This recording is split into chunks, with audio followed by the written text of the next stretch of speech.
রাগ? তোমার কোথায় সেদিন রাগ করবো, সেদিন পৃথিবীর সমস্ত কিছুই আমার তোকে অপেক্ষা রাখবে। তাই বুঝি? আর একটা দুনিয়ার মুক্তি তোমার নামটা বুঝে যাবে বেমান।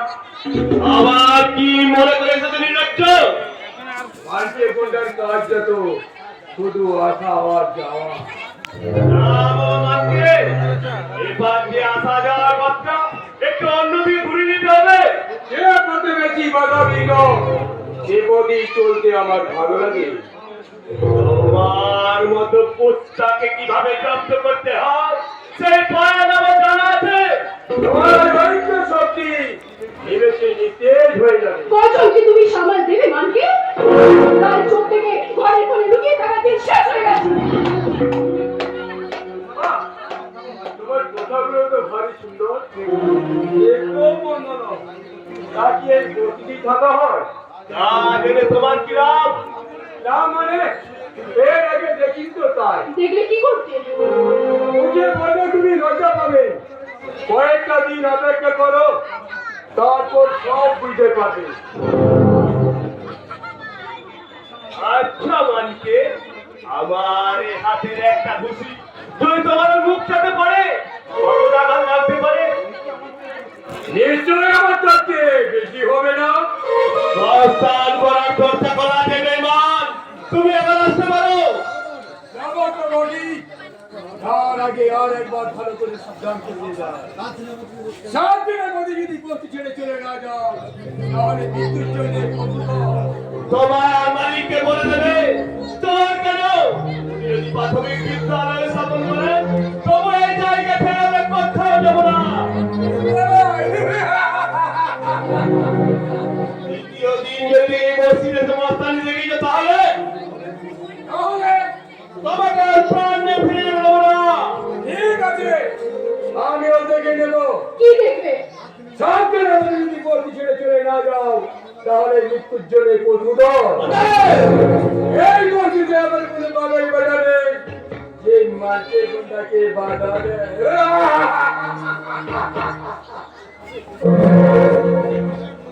ওর মৃত্যু অচিরে অপেক্ষা করছি আমারটি। তুমি সত্যি আমাকে ধরে সরাকেন করছো। চলো কবিতা ঘরে চলো। চলো চলো খেয়ে নেবে, এসো।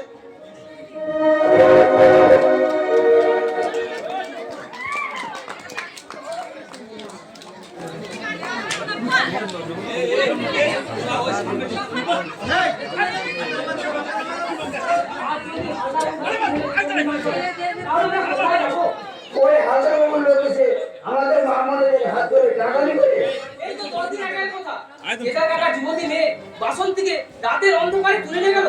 যদি পরপর এই নিষ্ঠুর বর্বরতাকে বন্ধ করতে চান, তাহলে সব বলে মিলে ঐক্যবদ্ধ হয়ে তার অত্যাচার চিৎকার করে বলতে হবে আমাদের লেগে এক বিন্দু রক্ত থাকতে এই বস্তি থেকে চোর করে দেবো না। হ্যাঁ রে ভাই, তোরা দু ভাই আমাদের যা বলবি আমরা তাই শুনবো। এই বস্তিতে আমি আর যোগুর মতো মূর্খরা তো বাস করে যাবে সুযোগ। তোদের মতো শিক্ষিতরা তো বাস করে। আমরা সকলের সাথে সকলেই লড়বো। আমরা এই গরিব ধর্মান্তরী কারবার করে তো সবাই ব্যবস্থাকে ভেঙে গুড়িয়ে তৈরি করে দেবো। ওরা আমাদের উপরে সামিল করে রেখেছে। এই বস্তির অধিকাংশ মানুষ ওই হাজার বাবুর ফ্যাক্টরিতে কাজ করে। পুজোর বোনাস তো পায় না, মাইনেও ঠিক মতো পায় না। সব জিনিস নিয়ে কেন আমরা এই হাল্লার গুলোবের যুবক আছে মাথা ঘুরিয়ে মরবো? আর মাথা না করে ছেলে তুলে নিয়ে অনাহারে না খেতে পেয়ে মারা যাবে সুযোগ। সেদিন ওদের ফুরিয়ে গেছে।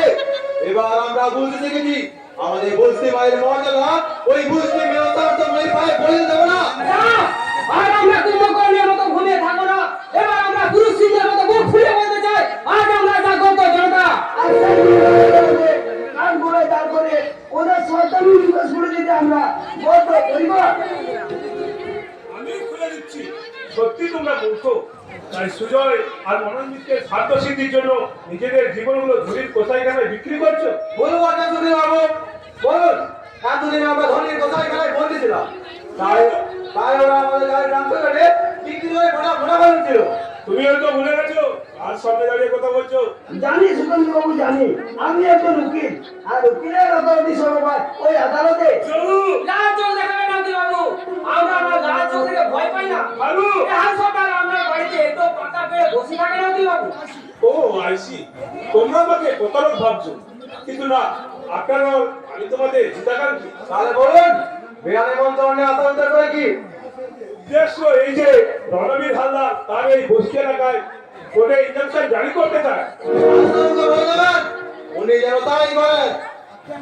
তার চেয়ে আমি বলি কি, ওইসব বাদ বিবাদের মধ্যে না গিয়ে উভয় কম্প্রোমাইজ করাই ভালো। তার মানে মানে তোমরা এই বস্তি ছেড়ে দাও, এর পরিবর্তে অবশ্যই তোমাদের নদীর চরে ঘর করে দেবে। উকিলের মাথা তো মন্দি ভালোই বেঁধে দিয়েছি, আর ওই হাল দেওয়া ভুল হবে কারণ আমাদের গোড়া উঠে ধরবে। আইরে নির্বোধ, ভাগ্য যখন প্রতারণা করে তখন আঙুর ফল টক হয়, তাই হয়েছে তোমাদের। হালদার বাবু বলে দেন, আমরা এই বস্তিতে আছি এবং ভবিষ্যতে এই বস্তিতে থাকবো উকিল বাবু। কিন্তু একটা কথা মনে রাখবে, অরণ্যে বাস করে সিংহের সঙ্গে বিবাদ করা মোটেই বুদ্ধিমানের কাজ নয়। সিংহ বিরাট শক্তিশালী ঢুকে যাবে, সিংহ যখন বিপদে পড়ে তখন তুচ্ছ এগুলো সাহায্যের প্রয়োজন হয়, আর সেটা আপনি হয়ে যাবে না। ভালোই হলো, জ্বর সর্দি হাঁপানি হলে যেমন ডাক্তারের না, তেমন মামলা হলে আমাদের পকেট ভর্তি। লোকটা আমি পালিয়ে যাবি তো? মনে হচ্ছিল বেড়াকে ধার বোতল দিই। আই যাবো তোর সঙ্গে গোপনে কাজ চলে যাবে, আয় চলা। না, আমাকে এবার ওই নন্দী পাড়াতে যেতে হবে। মনে হচ্ছে বস্তি নিয়ে খালি কিছু একটা হতে চলেছে।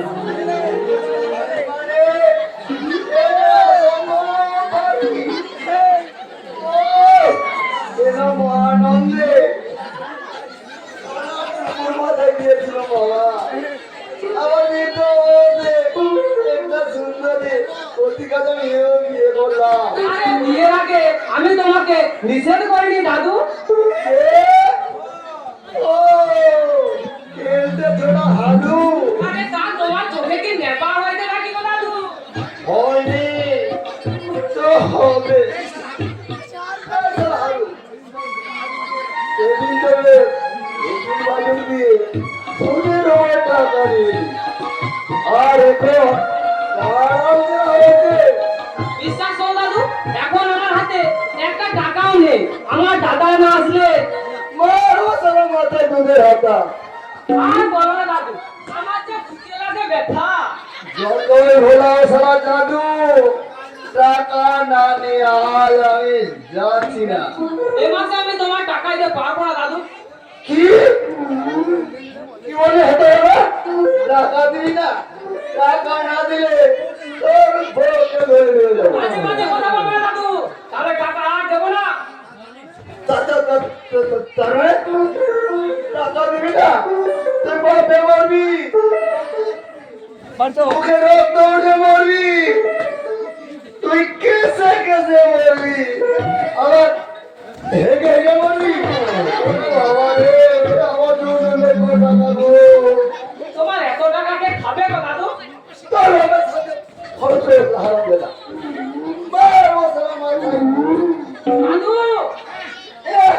সারা যেন কিছু জানে না, এটা বুড়ো বয়সে উন্নয়ন মুখে ছেলে হয়েছে।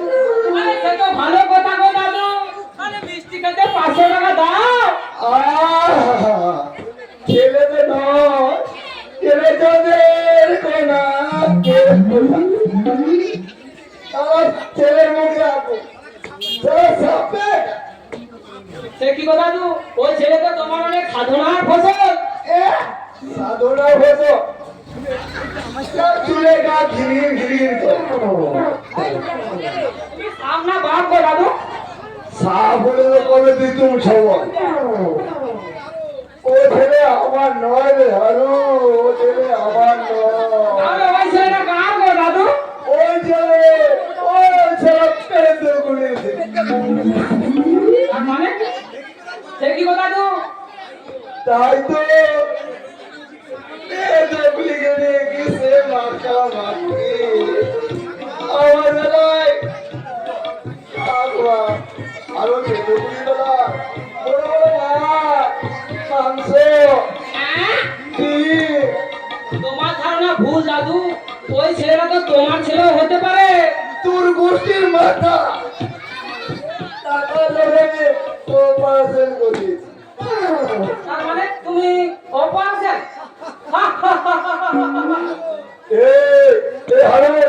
ভালো হয়ে না বলে দিচ্ছি। হ্যাঁ ছেলে পুলে হলো না, তার আগে তুমি অপারেশন করে দিবে। মরেছে মরবো ছোট কি বলে বেড়াচ্ছি। টাকা দে, আগে আমার টাকা দে। ও টাকা তো দেবই না, আরো 500 টাকা না দিলে পাড়ার সবাইকে ডেকে বলে দেবো দাদু মালটা অপারেশন করিয়ে দিয়েছে। তামাশা করিস রে হারু, তামাশা করিস রে।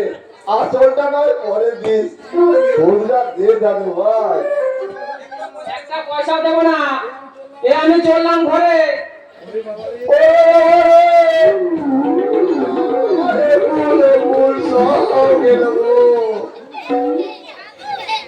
ফোন করে গেল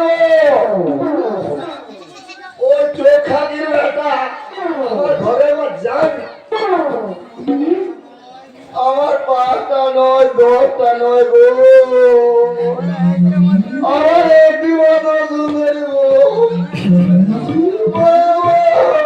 আমি কাল মরে যাবো।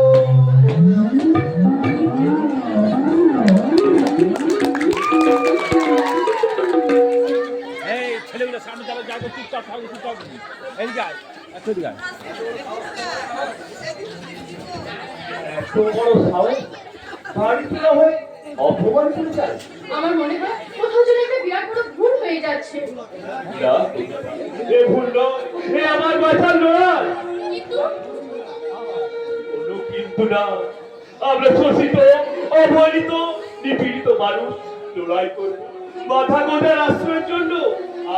আর ওরা লড়াই করবে নিজেদের স্বার্থ সিদ্ধির জন্য। কিন্তু কিন্তু আজ পরে একটা দুঃস্বপ্ন দেখলাম, আর সেই সকাল থেকে চিন্তা আমাকে কানা করে নিয়ে যাচ্ছে। হ্যাঁ গো, দেখলাম একটা বিশাল কালো ছায়া তোমাকে আমার বুক থেকে ছিনিয়ে নিয়ে যাচ্ছে, দূরে অনেক দূরে। স্বপ্ন থেকে না, বাস্তব নির্মিত পারি না। তবু তুমি একটু সাবধানে থেকো। আমার কেমন যেন ভয় ভয় করছে। ভয়? হ্যাঁ গো, বরঞ্চ একটা বিশাল কালো ছায়া তোমাকে আমার বুক থেকে ভাসিয়ে নিয়ে যাচ্ছে, দূরে অনেক দূরে। না, কবিতা না, স্বপ্ন চিরদিন স্বপ্নই থেকে যাক। তুমি দেখো, আর কে কোনদিন এই বস্তিতে এসে বলতে সাহস পাবে না। তবু তুমি একটু সাবধানে থেকো।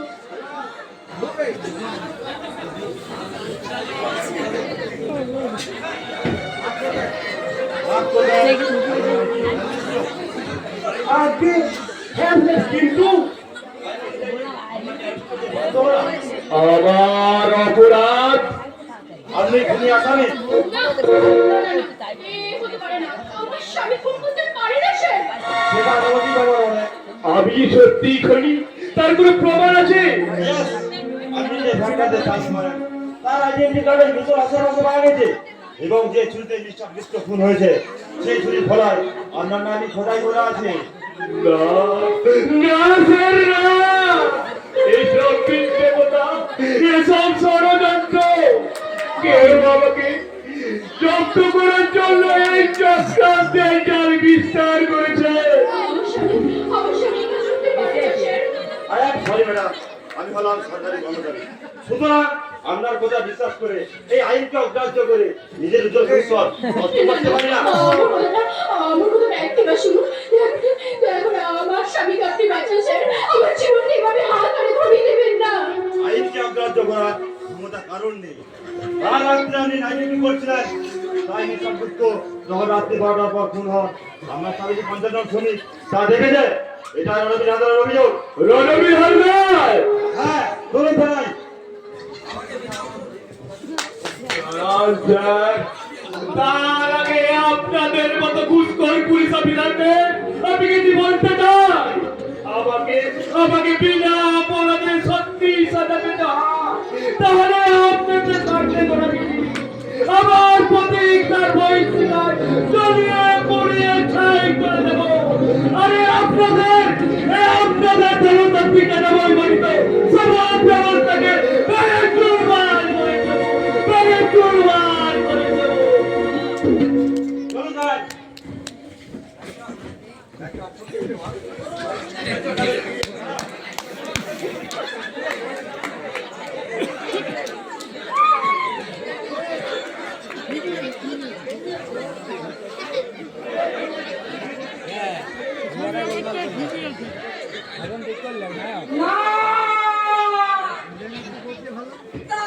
পারবে না রণবীর হালদার।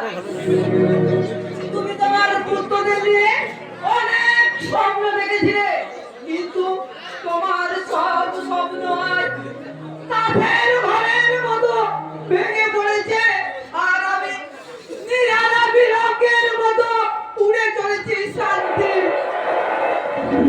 সন্ধানে। নির্হারা বিহঙ্গের মনে তো বিরহের জ্বালা, তাই না সুব্রত বাবু? ঠিক তাই।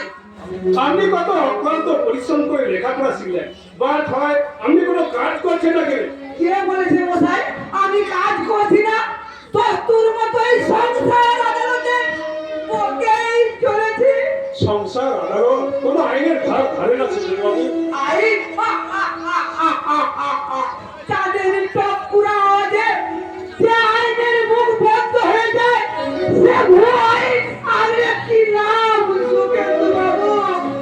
আপনি এখন মদের নেশায় আচ্ছন্ন, তার ভবিষ্যতের কথা চিন্তা করবার কোনো অবকাশ পাচ্ছেন না। ভবিষ্যৎ মানুষে বলে, মানুষকে ভবিষ্যৎ বলে না সুকেতু বাবু। তাই আমি আমার মন থেকে ভবিষ্যৎকে চিরকালের জন্য মুছে ফেলেছি। কোনো শিক্ষিত ব্যক্তির মুখে এমন অশিক্ষিত বাণী মানায় না সুব্রত বাবু। আপনি কি